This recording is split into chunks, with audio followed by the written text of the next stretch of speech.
வணக்கம் மக்களே, welcome to Stock Pulse. Basics of stock market சீரீஸில் நம்ம ஒவ்வொரு வீடியோவாக பார்த்துக்கிட்டு வரோம். அதே மாதிரி நம்ம இன்றைக்கி பார்க்க போகிற டாபிக் என்னென்னா, what is PE ratio.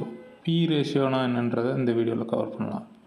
PE ரேஷியோனா என்னென்னு தெரியறதுக்கு முன்னாடி நம்ம எதுக்காக வேண்டி இந்த ரேஷியோ யூஸ் பண்ணுறதுன்னு முதல் தெரிஞ்சுக்கணும். எதுக்காக யூஸ் பண்ணுறோம் அப்படின்னா, ஒரு கம்பெனியை நம்ம எந்த அளவுக்கு வேல்யூ பண்ணுறது, அதாவது எந்த அளவுக்கு அதை ஜட்ஜ் பண்ணி இது நம்ம வாங்குறதுக்கு கரெக்டான ப்ரைஸில் இருக்கா, இல்லை நம்ம ஓவர் வேல்யூவான ஸ்டாக்கை நம்ம வாங்குகிறோமா அப்படின்றது தெரிஞ்சுக்கிறதுக்கான ஒரு சிம்பிள் ரேஷியோ தான் பிஇ ரேஷியோ. நம்ம பிஇ ரேஷியோ மட்டும் தெரிஞ்சால் போதுமா, நம்ம எந்த ஸ்டாக் வேணாலும் வாங்கிடலாமா அப்படின்னு கேட்டால், பிஇ ரேஷியோன்றது ஒரு லிட்மஸ் டெஸ்ட் மாதிரி. அதாவது ஒரு பேசிக்கான ஒரு ரேஷியோ. இந்த ரேஷியோ வச்சுட்டு நீங்கள் ஃபுல்லாக அனலைஸ் பண்ணி வாங்க முடியல அப்படின்னாலும் டக்குன்னு ஃபில்டர் பண்ணுறதுக்கு இந்த ரேஷியோ ரொம்பவுமே யூஸ்ஃபுல்லாக இருக்கும். சரி வாங்க, இப்போ பிஇ ரேஷியோனா என்னென்னு பார்ப்போம். PE ratio or price to earnings ratio or P/E ratio எல்லாமே ஒன்று தான்.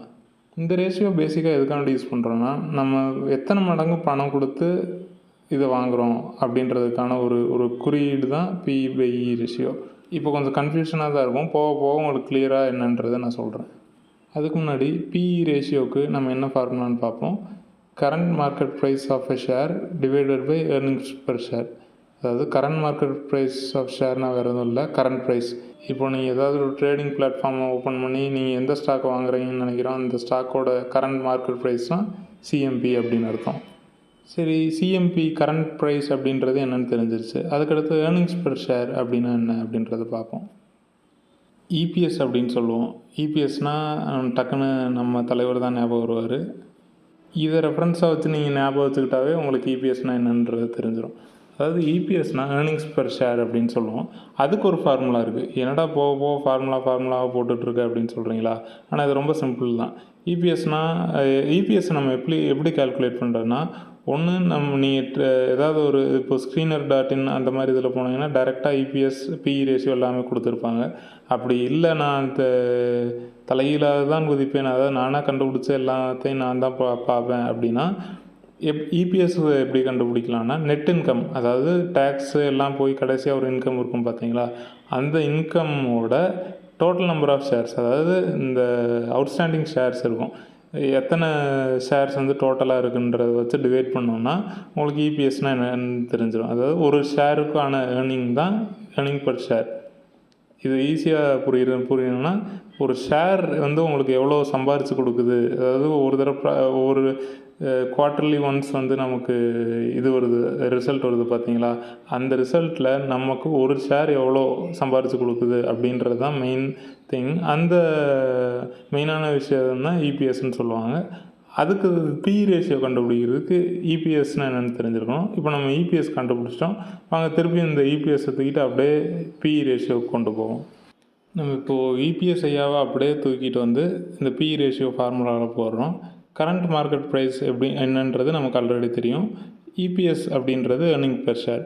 இப்போது இந்த கரண்ட் மார்க்கெட் ப்ரைஸோட EPSஐ டிவைட் பண்ணோன்னா நமக்கு PE ரேஷியோ கிடச்சிரும். இது ஒரு எக்ஸாம்பிள் சொன்னால் உங்களுக்கு ஈஸியாக கிளியராக புரியும்னு நினைக்கிறேன். வாங்க எக்ஸாம்பிளோட பார்ப்போம். ஃபர்ஸ்ட் என்ன பார்க்க போகிறோம், 2 ஸ்டெப் இருக்குது இதில். ஃபஸ்ட்டு வந்து EPSனால் என்னன்றதை கண்டுபிடிக்கணும். அதுக்கடுத்து EPSஐ கண்டுபிடிச்சா PE ரேஷியோ அப்படின்றது ஈஸியாக கண்டுபிடிச்சிடலாம்.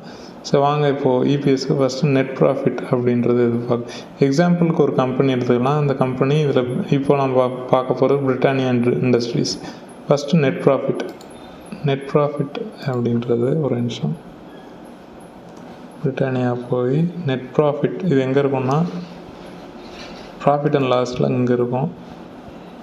கீழே வந்து பார்த்தீங்கன்னா TTM இருக்கும் பாருங்கள், இந்த இடத்துல தான் நெட் ப்ராஃபிட். நீங்கள் டைரெக்டாக EPS கண்டுபிடிக்கிறதுனால கண்டுபிடிக்கலாம். நான் ஆல்ரெடி எல்லாமே இங்கே ஆட் பண்ணி வச்சுருக்கேன். இதெல்லாம் உங்கள் இதில் டிஃபால்ட்டாக இருக்காது. வேணும்னா நீங்கள் எடிட் ரேஷியோஸ் போய் கொடுத்துக்கலாம். இது ஃபர்ஸ்ட் டைம் எப்படி கால்குலேட் பண்ணணுன்றதுக்காண்டி தான் நான் இப்போ உங்களுக்கு டெமோ காட்டுறேன். ஸோ இப்போ கண்டுபிடிக்க போகிறது ப்ராஃபிட் அண்ட் லாஸில் போய் நெட் ப்ராஃபிட் 21 இதை அப்படியே காப்பி பண்ணிக்கலாம்.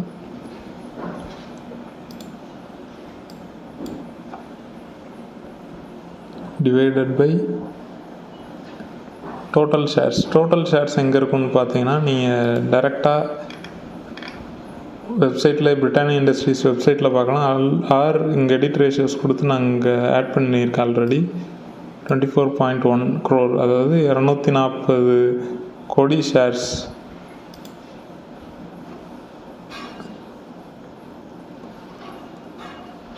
ரெண்டு டிவைட் பண்ண என்ன ஆகுதுன்னு பார்ப்போம். 90. இது கரெக்டாக இருக்கான்னு செக் பண்ணிக்கிறதுக்கு இங்கே பார்ப்போம். கீழே ப்ரைஸ் இபிஎஸ் இருக்குது பார்த்தீங்களா. இந்த இதில் டிடிஎம்ன்றது வந்து லேட்டஸ்ட்டாக இருக்கிறது 90.8, அதாவது 90ன்றது மட்டும் எடுத்துக்கிறோம். இப்போ வந்து நம்ம இபிஎஸ் கண்டுபிடிச்சாச்சு. இப்போ நம்ம என்ன பார்க்க போகிறோம்னா பி ரேஷியோ அப்படின்றது என்ன பார்ப்போம். ஸ்டாக் ப்ரைஸ் அது என்னென்னு பார்ப்போம். ஃபஸ்ட்டு ஸ்டாக் ப்ரைஸ் வந்து நமக்கு என்ன எங்கே கொடுத்துருக்குன்னா இங்கே கொடுத்துருக்கோம். இதுதான் ஸ்டாக் ப்ரைஸ் 5855 தான் இப்போ current market price. Close price இருக்கின்ற 30th ஆகஸ்ட் க்ளோஸ் ப்ரைஸ் வந்து 5855. இதை என்டர் பண்ணிக்கிறோம். 5855 டிவைடட் பை இபிஎஸ். இபிஎஸ்னால் நம்ம ஆல்ரெடி கண்டுபிடிச்சிருக்கிறது தான் இபிஎஸ் 90. இது 90ன்றதை கொடுத்தா என்ன வரும் அப்படின்னு பார்க்கலாம். 65.05, 64.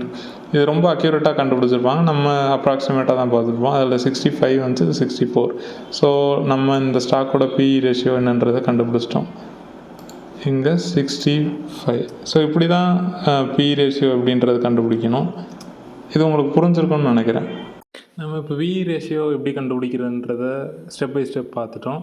நீ இந்த மாதிரி பி ரேஷியோ ஒவ்வொரு தடவை கண்டுபிடிக்கணுன்ற அவசியமே இல்லை. ஜஸ்ட் உங்களுக்கு எப்படி புரிஞ்சுக்கணும், இதை எப்படி கால்குலேட் பண்ணுறதுன்றதுக்காண்டி மட்டும்தான் நான் இப்போது உங்களுக்கு ஸ்டெப் பை ஸ்டெப்பாக அதை ப்ராசஸ் பண்ணி காமிச்சேன்.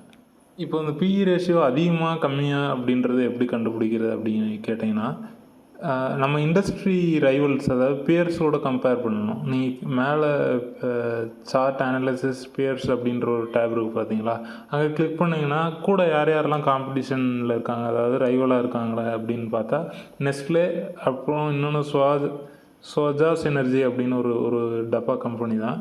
அதோட மார்க்கெட் கேபிடலைசேஷன் பார்த்தாலே தெரியுது. ஸோ இதோட ஒரு பெரிய ரைவல் யாருன்னா நெஸ்லே இந்தியா. நம்ம சாக்லேட்ஸ்லாம் சாப்பிட்ருப்போம் இல்லையா, அந்த கம்பெனி தான் இதோட பெரிய ரைவல். ஐடிசியும் இருக்குது. ஐடிசி ஆனால் மேஜரான ரெவென்யூ வந்து அது எஃப்எம்சிஜி இல்லை. ஆனால் இதோட மேஜரான காம்படிஷன் வந்து நெஸ்லேன்றதுங்க பார்க்குறோம். ஸோ அதோட பி ரேஷியோ பாருங்கள் 74. அதோட இதுக்கு 64ன்றது கம்மி தான். ஸோ நீங்கள் வந்து உங்களுக்கு எஃப்எம்சிஜி இது செக்டாரில் food processing biscuit chocolate company வாங்கியே ஆகணும் அப்படின்ற ஒரு இது இருந்துச்சுன்னா நீங்கள் கம்பேரிட்டிவ்லி நெஸ்ட்லே இந்தியாவுக்கு சூஸ் பண்ணுறத விட நீங்கள் பிரிட்டானியா இண்டஸ்ட்ரீஸ் சூஸ் பண்ணுறது வயசான ஒரு டெசிஷன். ஏன் அப்படின்னு கேட்டிங்கன்னா, நீங்கள் அந்த பி ரேஷியோ பார்த்தீங்கன்னா பிரிட்டானியாவுக்கு 64, நெஸ்ட்லேக்கு 74 இருக்குது. கொஞ்சம் அதிகமான டிஃப்ரென்ஸ் தான். ஸோ இது என்ன மீன் பண்ணுதுன்னா, இதோட இபிஎஸ் 90, அதாவது ஒரு ஷேர் வந்து 100ன்னு வச்சுங்க. கிட்டத்தட்ட 100 ரூபா ஏர்ன் பண்ணுறதுக்கு நீங்கள் 64 மடங்கு நீங்கள் உங்கள் பணத்தை போடுறீங்க. ஸோ இது புரிஞ்சிருக்குன்னு நினைக்கிறேன். 64 × 90 போட்டிங்கன்னா உங்களுக்கு கரண்ட் மார்க்கெட் ப்ரைஸான 5855 அப்படின்ற நம்பர் வரும். இது கொஞ்சம் கன்ஃபியூஷனாக இருந்துச்சுன்னா இப்போ கொஞ்சம் கிளியராக இருக்கும்னு நினைக்கிறேன். இந்த வீடியோ இன்னொரு தடவை பார்த்தீங்கன்னா உங்களுக்கு இந்த என்டையர் கான்செப்ட் கம்ப்ளீட்டாக புரியும். பி ரேஷியோனா அவ்வளோதான் ஃப்ரெண்ட்ஸ். உங்களுக்கு இந்த வீடியோ பிடிச்சிருக்குன்னு நினைக்கிறேன். அப்படி உங்களுக்கு வீடியோ யூஸ்ஃபுல்லாக இருந்துச்சுன்னா லைக் பண்ணுங்கள். ஏதாவது டவுட்ஸ்னால் கமெண்ட் பாக்ஸில் கமெண்ட் பண்ணுங்கள். உங்கள் ஃப்ரெண்ட்ஸ் அண்ட் ஃபேமிலி யாருக்கும் இது தேவைப்படுச்சுன்னா அவங்களுக்கு ஷேர் பண்ணுங்கள். சப்ஸ்கிரைப் பண்ணாதவங்க சப்ஸ்கிரைப் பண்ணிக்கங்க. வேறு ஒரு கான்செப்டில் நெக்ஸ்ட் வீடியோவில் பார்க்கலாம். Until then by.